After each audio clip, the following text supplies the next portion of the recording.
You know, stuntmen's livelihood is dependent on being able to work from movie to movie. And so I take extra precautions not to hurt any of my stuntmen. La mort choquante et prématurée de la légende des arts martiaux Bruce Lee à l'âge de 32 ans est depuis longtemps entourée de mystères.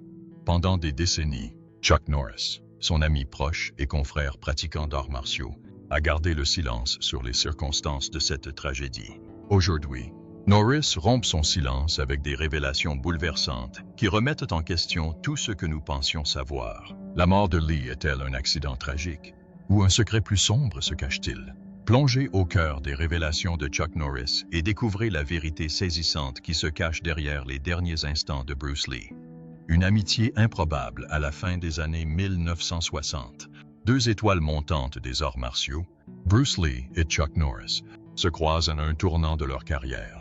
Lee, déjà connu pour ses films hongkongais The Big Boss et La Fureur de vaincre, souhaitait élargir ses horizons. Norris, Louis, est champion du monde de karaté et a remporté de nombreux tournois et titres aux États-Unis et au-delà. Leur première rencontre eut lieu lors du championnat américain de karaté ouvert de 1967, organisé au Grand Madison Square Garden de New York. Norris remporta la compétition, démontrant ses compétences et sa technique exceptionnelle. Mais c'est la démonstration éblouissante de Lee en arts martiaux qui retint son attention. Impressionnés par leurs talents respectifs, les deux artistes martiaux se sont retrouvés en coulisses après l'événement, engageant une discussion animée sur leur style et philosophie de combat. Au fil de leur conversation, Lee et Norris se sont découverts une passion commune pour l'art du combat. Ils se sont reconnus mutuellement comme des âmes sœurs, comprenant le dévouement et la discipline nécessaires pour exceller dans leur domaine. C'est alors qu'ils prirent une décision qui allait changer à jamais le cours de leur vie et du monde des arts martiaux. Ils s'entraîneraient ensemble dans le jardin de Lee. Lee, connu pour son ouverture d'esprit et son désir d'apprendre des autres, y vit une opportunité d'élargir son répertoire. Forte de son expertise en coups de pied haut, Norris a convaincu Lee d'explorer des techniques dépassant la taille. Avant leur séance d'entraînement, Lee était convaincu qu'un artiste martial ne devait jamais frapper plus haut que la taille. Cependant, Norris a démontré l'importance de la polyvalence, montrant à Lee comment la tête non protégée d'un adversaire pouvait être une cible de choix. Reconnaissant la sagesse de l'approche de Norris, Lee adopta cette nouvelle perspective et l'intégra à son propre style. Alors qu'ils s'entraînaient ensemble dans le jardin de Lee, niché au cœur de Los Angeles, une transformation incroyable s'opéra. Lee, déjà réputé pour sa vitesse et sa puissance, commença à peaufiner ses coups de pied haut sous la direction de Norris. Norris, qui mesurait un impressionnant 1,78 m et pesait 72 kg, était émerveillé par la capacité de Lee à générer une force aussi incroyable malgré son gabarit compact de 1,7 m et ses 63 kg. En seulement 6 mois d'entraînement, les coups de pied haut de Lee avaient atteint un niveau de maîtrise comparable à celui de Norris. Mais l'échange de connaissances n'était pas à sens unique. Norris était captivé par l'approche novatrice de Lee en matière d'arts martiaux, notamment par son développement du Jeet Kune Do. Ce style révolutionnaire, qui mettait l'accent sur le côté pratique, la fluidité et l'expression personnelle, a profondément touché Norris. Il a reconnu en Lee un visionnaire cherchant à s'affranchir des contraintes des arts martiaux traditionnels et à ouvrir une nouvelle voie. Le Jeet Kune Do, la philosophie novatrice des arts martiaux de Bruce Lee. Dans le monde des arts martiaux, peu de concepts ont autant captivé l'esprit des pratiquants et des passionnés que le Jeet Kune Do, fruit de l'imagination du légendaire Bruce Lee. Plus qu'un simple style de combat, le Jeet Kune Do représente une approche philosophique du combat et de la vie, qui remet en question les idées reçues et cherche à transcender les limites des arts martiaux traditionnels. Fondamentalement, le Jeet Kune Do est un art martial hybride qui puise ses sources dans diverses disciplines, dont le Wing Chun, la boxe, l'escrime et même la danse. Lee, homme à la présence physique discrète, reconnaissait la nécessité d'un système flexible et adaptable aux forces et aux circonstances uniques de chaque individu. Il croyait que les arts martiaux devaient être un moyen d'expression personnel plutôt qu'une adhésion rigide à des formes et techniques ancestrales. Les principes de simplicité, de franchise et de liberté sont au cœur de la philosophie du Jeet Kune Do. Lee a cherché à se débarrasser des fioritures et ornements superflus qui caractérisent souvent les arts martiaux traditionnels, se concentrant plutôt sur des mouvements pratiques et efficaces, applicables in situations réelles. Il a insisté sur l'importance de l'économie de mouvement, en utilisant le chemin le plus court pour un impact maximal. Les exigences physiques du Jeet Kune Do sont considérables, exigeant un mélange de vitesse, de puissance et de finesse. Lee lui-même était connu pour ses coups de poing d'une rapidité fulgurante, atteignant une vitesse vertigineuse de 137 km. À titre de comparaison, la vitesse moyenne d'un coup de poing en karaté oscille entre 40 et 48 km/h. Ses coups de pied étaient tout aussi impressionnants, certains experts estimant qu'ils pouvaient générer jusqu'à 820 kg d'un seul coup.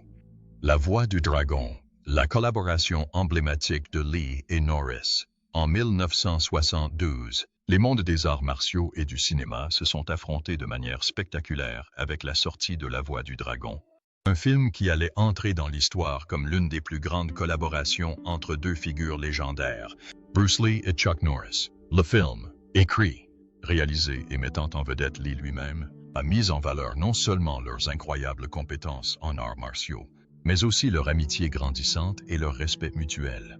La Voix du Dragon, également connu sous le nom de Le Retour du Dragon aux États-Unis, raconte l'histoire de Tong Lung, un jeune artiste martial de Hong Kong qui se rend à Rome pour aider son ami Chen Qinghua et son oncle Wang, qui sont menacés par un chef du crime local qui cherche à prendre le contrôle de leur restaurant.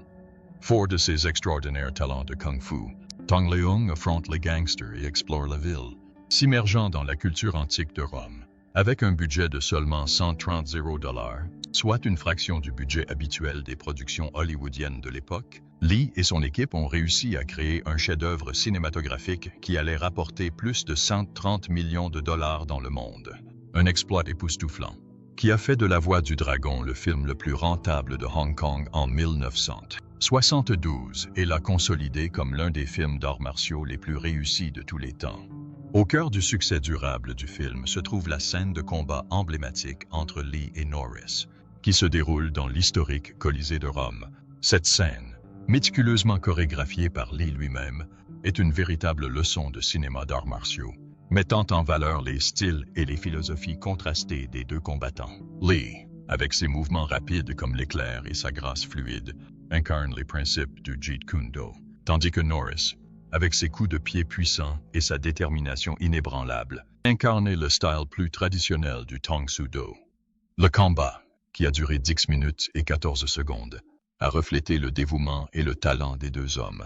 Lee et Norris, qui mesuraient respectivement 1,7 m et 63 kg et 1,78 m et 82 kg, ont réalisé toutes leurs cascades eux-mêmes et se sont battus avec une intensité et un réalisme rarement vus au cinéma. Le tournage de la scène a nécessité 3 jours exténuants, au cours desquels les deux hommes ont subi de nombreuses contusions et blessures. Pour Norris, ce film a marqué un tournant dans sa carrière, qui a donné naissance à une série de films d'action à succès dans les années 1970 et 1980, dont Good Guys Wear Black et The Delta Force. Mais plus que cela a cimenté son amitié avec Lee et sa place dans l'histoire des arts martiaux.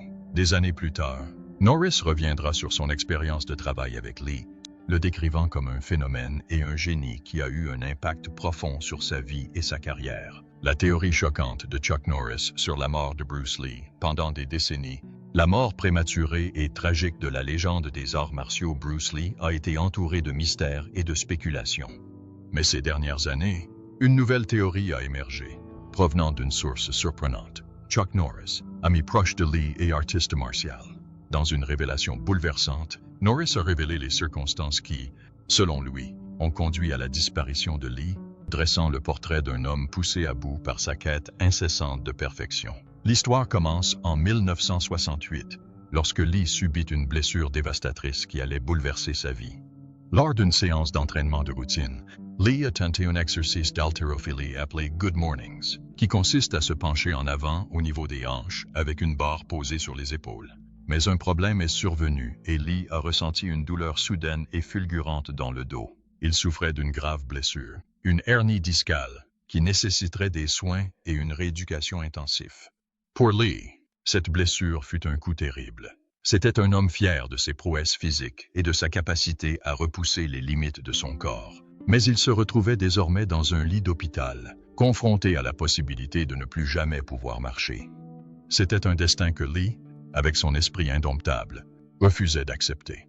contre l'avis de son médecin, il s'est lancé dans sa rééducation avec la même intensité qu'il mettait à son entraînement aux arts martiaux. Il s'est soumis à des entraînements exténuants et à des séances de kinésithérapie douloureuses, surmontant l'agonie dans sa quête pour retrouver force et mobilité. Pour mieux gérer la douleur, il a commencé à prendre des médicaments, une décision qui allait avoir de lourdes conséquences. Mais le rétablissement de Lee n'a pas été qu'un combat physique. C'était aussi un combat mental et émotionnel. Pour un homme qui avait bâti sa vie et sa carrière autour de son corps, cette blessure fut un coup dur. Il devint irritable et colérique, s'en prenant violemment à son entourage, aux prises avec sa propre frustration et son désespoir. De plus en plus obsédé par sa propre mortalité, il redoubla d'efforts pour prouver qu'il était toujours invincible.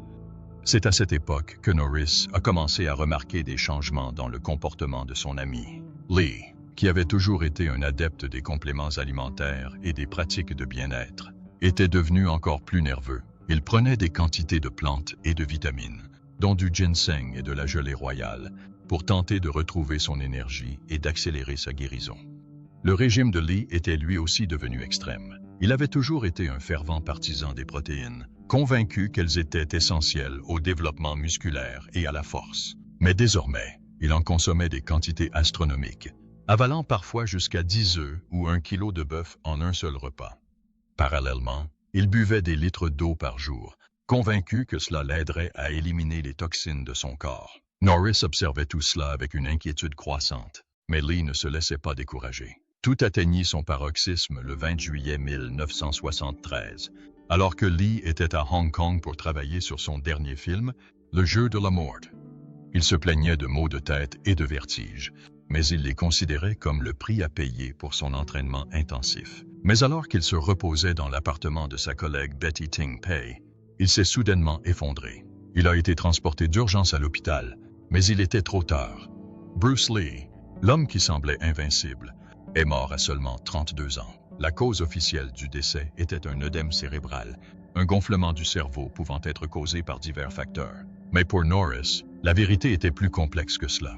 Il pensait que la combinaison des médicaments de Lee, de sa supplémentation excessive et de son hydratation excessive avait finalement été fatale. Selon Norris, le corps de Lee avait tout simplement été poussé trop loin, et la tension l'avait finalement rattrapé. Cette théorie a été accueillie avec scepticisme par certains, mais pour ceux qui connaissaient bien Lee, elle semble fondée. Ils se souviennent de lui comme d'un homme d'une motivation et d'une détermination incroyables. Un homme qui ne reculerait devant rien pour atteindre ses objectifs. Mais ils se souviennent aussi du prix qu'il a payé pour cette détermination, des conséquences qu'elle a eues sur son corps et son esprit. La théorie du coup de chaleur. Au cours des décennies qui ont suivi la mort prématurée de Bruce Lee en 1973, fans et experts se sont interrogés sur la question de savoir ce qui a pu causer la perte soudaine et tragique de l'un des artistes martiaux les plus emblématiques du monde. La cause officielle du décès, un œdème cérébral, a longtemps fait l'objet de spéculations et de débats. Mais ces dernières années, une nouvelle théorie a émergé, offrant une explication alternative convaincante au décès de Lee. Cette théorie, avancée par le biographe de Lee, Matthew Polly, dans son livre Bruce Lee, Une vie, suggère que la véritable cause du décès de Lee pourrait être un coup de chaleur plutôt qu'un œdème cérébral. S'appuyant sur des recherches approfondies et des entretiens avec ceux qui connaissaient le mieux Lee, Polly présente des arguments convaincants en faveur de cette explication alternative, qui jette un nouvel éclairage sur les derniers jours de la légende des arts martiaux. Au cœur de la théorie de Polly se trouve le fait que Lee avait subi une opération controversée quelques années avant sa mort pour retirer ses glandes sudoripares. Cette intervention, pratiquée pour des raisons esthétiques afin d'empêcher Lee de transpirer devant les caméras, a eu un impact profond sur la capacité de son corps à réguler sa température. Sans la capacité de transpirer, Lee courait un risque beaucoup plus élevé d'avoir trop chaud, surtout dans le climat chaud et humide de Hong Kong, où il vivait et travaillait à l'époque. Ce risque était aggravé par son entraînement intensif, qui impliquait souvent des heures d'exercice intense sous la chaleur. Polly évoque un incident survenu quelques mois seulement avant sa mort. L'artiste martial s'est effondré lors d'une séance de doublage pour le film Opération Dragon. À l'époque, les médecins ont diagnostiqué chez Lee un œdème cérébral, mais Polly suggère qu'il s'agissait peut-être d'un signe avant-coureur d'insolation. Le jour de sa mort, Lee était à Hong Kong pour travailler sur son dernier projet de film, Le Jeu de la Mort. Ce jour-là, la température était étouffante, avec un taux d'humidité qui accentuait encore la sensation de chaleur. Lee se plaignait de maux de tête et de vertige, mais les avait balayés du revers de la main, les considérant comme le prix de son entraînement intensif. Selon la théorie de Pauli, c'est la chaleur, l'absence de glandes sudoriparées et la prise d'analgésiques et de tranquillisants qui lui ont finalement été fatales. Lee avait pris un comprimé contenant de l'aspirine et du méprobamate, un tranquillisant courant, avant de s'allonger pour se reposer dans l'appartement de sa collègue Betty Ting Pei. Mais au lieu de soulager, le médicament a peut-être masqué les symptômes du coup de chaleur, rendant Lee plus difficile la reconnaissance du danger. Alors que Lee était au lit, sa température corporelle continuait d'augmenter, sollicitant de plus en plus ses organes et son cerveau. Lorsqu'il a été repéré et transporté d'urgence à l'hôpital, il était trop tard. Malgré tous les efforts des médecins, Lee est tombé dans le coma et est décédé peu après. La théorie de Pauli a été accueillie avec enthousiasme et scepticisme par les experts du domaine. Certains l'ont saluée comme une explication révolutionnaire de la mort de Lee, une explication qui permet enfin aux fans et aux admirateurs de tourner la page, qui s'interrogent depuis longtemps sur la véritable cause de sa disparition. D'autres l'ont critiquée, la qualifiant de spéculative et manquant de preuves tangibles. La théorie des triades. Au cours des années qui ont suivi la mort soudaine et tragique de Bruce Lee, d'innombrables théories ont émergé pour tenter d'expliquer les circonstances mystérieuses entourant sa disparition prématurée. Bien que la cause officielle du décès ait été un œdème cérébral, beaucoup ont spéculé qu'il pourrait y avoir des forces plus sinistres à l'œuvre, notamment la possibilité que Lee ait été victime d'un acte criminel aux mains de l'une des organisations criminelles les plus notoires de Hong Kong, les Triades. Les Triades, aussi connues sous le nom de mafia chinoise, ont une longue et riche histoire à Hong Kong et dans toute l'Asie du Sud-Est. Connues pour leur implication dans des activités illégales telles que le trafic de drogue, la prostitution et les jeux d'argent, les Triades ont également été impliquées dans de nombreux meurtres et assassinats de personnalités au fil des ans, ciblant souvent ceux qui menacent leur pouvoir et leur influence. Selon certaines théories, Bruce Lee pourrait avoir été l'une de ces cibles. Étoile montante du monde des arts martiaux et du divertissement, Lee était devenu une icône culturelle et un symbole de la fierté et de l'identité chinoise. 16 films, qui abordaient souvent des thèmes de rébellion contre l'oppression et la corruption, avaient touché un public international, et sa renommée et son influence grandissante avaient fait de lui une figure incontournable à Hong Kong et au-delà. Mais son succès avait également fait de lui une cible pour ceux qui le considéraient comme une menace à leur propre pouvoir et contrôle. Certains ont émis l'hypothèse que les Triades, qui avaient longtemps dominé l'industrie cinématographique de Hong Kong, auraient pu considérer Lee comme un adversaire et chercher à l'éliminer pour conserver leur emprise sur le secteur. D'autres ont suggéré que Lee aurait pu se heurter aux Triades sur des points plus personnels. Dénonciateur virulent de la corruption et de l'injustice, Lee n'avait jamais hésité à exprimer ses opinions, même au prix de se faire des ennemis en haut lieu. Certains ont émis l'hypothèse qu'il aurait offensé ou irrité des membres des Triades par ses opinions franches ou son refus de se plier à leurs exigences. Il y a aussi la question du prétendu refus de Lee de verser une indemnité de protection aux Triades, une pratique courante à l'époque parmi les entreprises et les particuliers à Hong Kong. Acteur et producteur à succès, Lee aurait été une cible privilégiée pour les extorsions des Triades, et son refus d'accéder à leurs exigences a peut-être fait de lui une cible privilégiée à leurs yeux.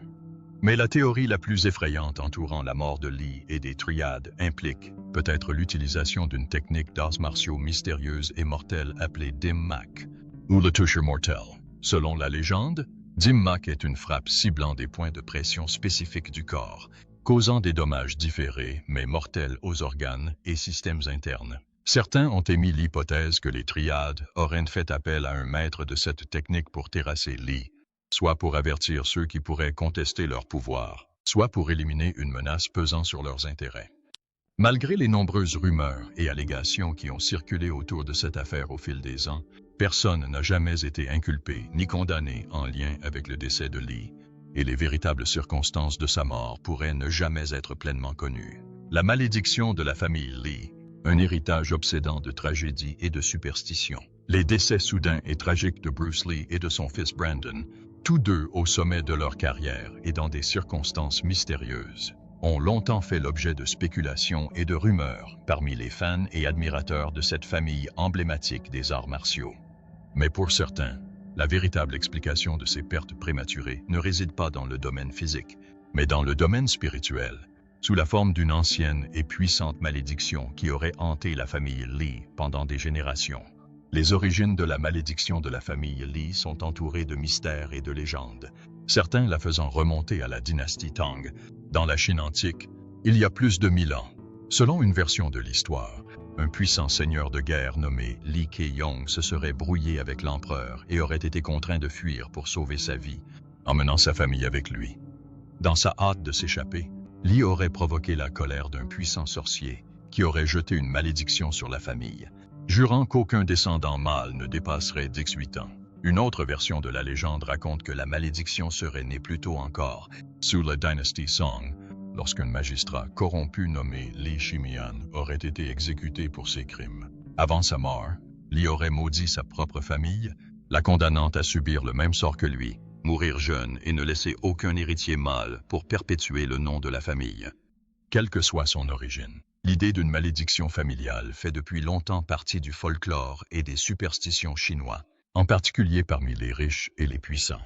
Dans une culture où les ancêtres sont vénérés et où la lignée familiale est primordiale, l'idée d'une malédiction capable d'anéantir une lignée entière était une perspective terrifiante, susceptible d'instiller la peur jusqu'aux clans les plus puissants. Pour la famille Li, la malédiction semblait se manifester par une série de morts tragiques et prématurées s'étalant sur plusieurs générations. Selon certains récits, le grand-père et l'arrière-grand-père de Bruce Lee seraient morts jeunes, tout comme son père, décédé alors que Bruce n'était qu'un enfant. Bruce lui-même serait né durant l'année et l'heure du dragon, une période de grand auspice qui, croyait-on, le prédisait à devenir un personnage puissant et potentiellement dangereux. Alors que Bruce grandissait et commençait à se faire un nom dans le monde des arts martiaux et du divertissement, les rumeurs de malédiction familiale recommencèrent à circuler. Certains murmuraient que Bruce tentait le destin en poursuivant une carrière publique et que son succès et sa célébrité ne feraient qu'attiser la colère des esprits qui hantaient depuis longtemps sa famille. Sa mort fut soudain interprétée par beaucoup comme une confirmation de la puissance de la malédiction. La cause officielle du décès fut un œdème cérébral. Mais pour ceux qui croyaient à la malédiction, il ne faisait aucun doute que Bruce avait été victime des mêmes forces obscures qui avaient emporté ses ancêtres. La mort tragique de Brandon Lee, une deuxième génération frappée par le malheur. L'héritage de Bruce Lee, le légendaire artiste martial et icône culturelle, semblait destiné à se perpétuer à travers son fils Brandon, qui partageait la passion de son père pour les arts et suivait ses traces. Brandon a grandi dans l'ombre de la célébrité de son père, mais il est devenu un acteur talentueux et un artiste martial à part entière. Sous la direction de l'ami et collaborateur de son père, Chuck Norris, Brandon a perfectionné ses compétences en arts martiaux et en théâtre. Norris, qui avait été témoin direct de l'incroyable potentiel de la famille Lee, prit Brandon sous son aile, lui offrant le soutien et le mentorat nécessaires pour affronter les défis d'Hollywood. Mais malgré sa carrière prometteuse et le soutien de sa famille et de ses amis, la vie de Brandon fut tragiquement interrompue.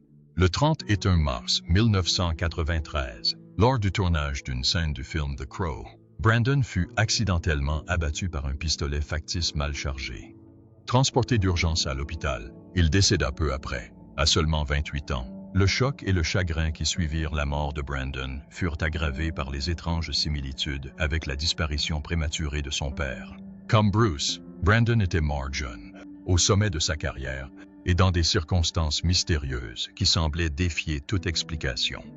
Pour ceux qui croyaient à la malédiction de la famille Lee, la mort de Brandon était une confirmation glaçante des forces obscures qui hantaient la famille depuis des générations. Les théories abondent quant à la véritable cause de la mort de Brandon, certains pointant du doigt la malédiction, tandis que d'autres spéculent sur la négligence de l'équipe de tournage, voire sur un acte criminel. Mais quelle que soit la cause, il n'en demeure pas moins qu'un autre membre de la famille Lee avait été emporté trop tôt, laissant derrière lui un héritage de potentiel inexploité et une famille frappée par deux tragédies. Au-delà des arts martiaux, les aspirations philosophiques et artistiques de Bruce Lee Si Bruce Lee est surtout connu pour ses incroyables compétences en arts martiaux et son travail cinématographique révolutionnaire, ses intérêts et ses aspirations dépassaient largement le domaine du combat physique. Lee était un penseur profondément philosophique qui puisait son inspiration dans un large éventail de sources, de la sagesse orientale ancienne à l'existentialisme occidental. Tout au long de sa vie, Lee s'est plongé dans l'étude de la philosophie, de la psychologie et même du théâtre, cherchant à comprendre la condition humaine et la nature même de la réalité. Lecteur assidu, il possédait une bibliothèque abondante comprenant des œuvres de penseurs comme Alan Watts, Carl Jung et Friedrich Nietzsche. Sa philosophie des arts martiaux, qui mettait l'accent sur la souplesse, l'adaptabilité et l'expression personnelle, était profondément influencée par sa vision philosophique plus large. Il considérait les arts martiaux non seulement comme un moyen d'autodéfense, mais aussi comme un mode de vie, une voie vers la découverte de soi et la libération personnelle. Cette philosophie s'étendait au-delà des arts martiaux et touchait tous les aspects de sa vie. Fervent partisan du pouvoir de chacun de façonner son destin, il encourageait ses élèves et disciples à remettre en question l'autorité, à défier les conventions et à suivre leur propre voie. Mais les activités artistiques de Lee ne se limitaient pas aux arts martiaux et à la philosophie. C'était aussi un poète talentueux, qui utilisait son écriture pour explorer ses propres émotions et expériences. Ses poèmes, souvent profondément personnels et introspectifs, offrent un aperçu du monde intérieur d'un homme en quête constante de compréhension de lui-même et de sa place dans l'univers. Et même si les mystères entourant sa vie et sa mort ne seront peut-être jamais entièrement résolus, une chose est sûre, l'héritage de Bruce Lee en tant qu'icône culturelle, philosophe et artiste perdurera pour les générations à venir. Merci de votre attention et à bientôt pour la prochaine.